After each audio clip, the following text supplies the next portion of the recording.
What's up mga ka-shoppers? For this video, ituturo ko po sa inyo kung paano natin marirecover yung mga naburang picture and videos. Katulad kung may mga nabura pa akong mga pictures and videos na kung saan ay kailangan ko pa sanang i-upload as may content po. Ito ay yung mga vlog ko noong 2022 pa at ang ginawa ko po kung bakit nabura ang aking mga videos and picture dahil po in-update ko ang aking Android version. Kaya naman, samahan nyo ako kung paano natin marirecover ang ating mga pictures and videos. Let's go! Unang-una, punta po tayo sa Play Store at i-search natin ang Photo Recovery. At dito sa pinakaunang app na to, Photo Recovery at Video Recovery. So, install po natin yan.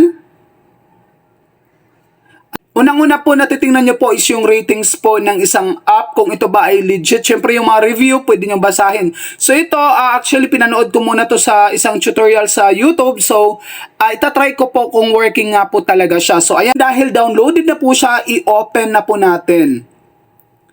And ayan, so check po natin kung talagang ito ay effective. Malalaman po natin yan. Alright, so on lang natin. Sponsor message. So, English. Alright, so nandito na tayo sa part na to. Ibig sabihin, hindi pa po ako nagre-recovery ha.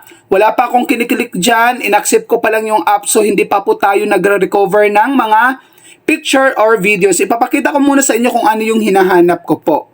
Okay, dito tayo sa gallery ko or photos ko. Nandito naman lahat yung mga files ko. So, dito sa may albums ko, itong mga videos ko dito sa gallery po, mayroon akong mga vlog nung umuwi po ako noong August 2022 sa province namin kung saan ay nanguha kami ng buko dahil ginawa po namin ng buko salad. At ito nga makikita nyo po, wala na dito. Ito po ay mga karaoke songs na mga kinakanta natin. At ayan, kung makikita nyo po, wala na dyan. So, yung mga natira po dito, ito yung mga 2023 na mga kuha kong vlog. So, wala na po dito yung nasa bukid po kami. So, ngayon, yun yung itatry kong i-recover kung effective nga po yung apps na to. So, let's go. Yan, susubukan po natin. So, ito tayo sa recover videos. Okay, try po natin. Grant permission, okay. Alright, so, allow lang natin to para magkaalaman talaga kung anong mangyayari.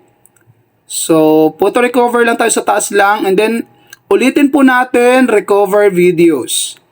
Sige nga, kung talagang effective ka, paandaran mo ako. Nagsisearch po siya. Ayan, so, mayroon lumabas dito, 12 videos. Titingnan natin kung talagang legit to. Pag ito talaga gumana, oh my goodness na lang talaga. Sobrang thankful talaga tayo kung sakaling mababawi niya yung mga naburang video.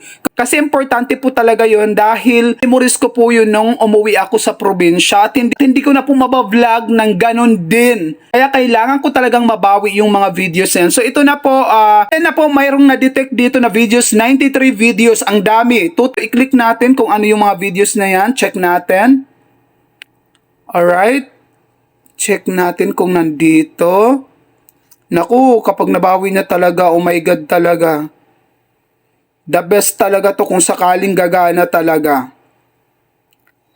Sige nga, kung talagang nabawi mo yung mga videos na nandun ako sa probinsya, paandaran mo nga ako. Ay, parang wala naman. Parang hindi rin eh. Parang ito lang din yung mga recently na binura ko eh. Wala, hindi ito.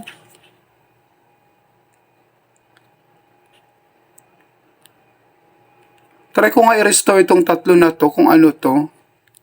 Ay, try ko i-restore itong mga ilang videos na nandito kung ano to. Restore natin. Ano yon? Try natin. Try natin i-restore. Okay. Wala, sablay. Sablay.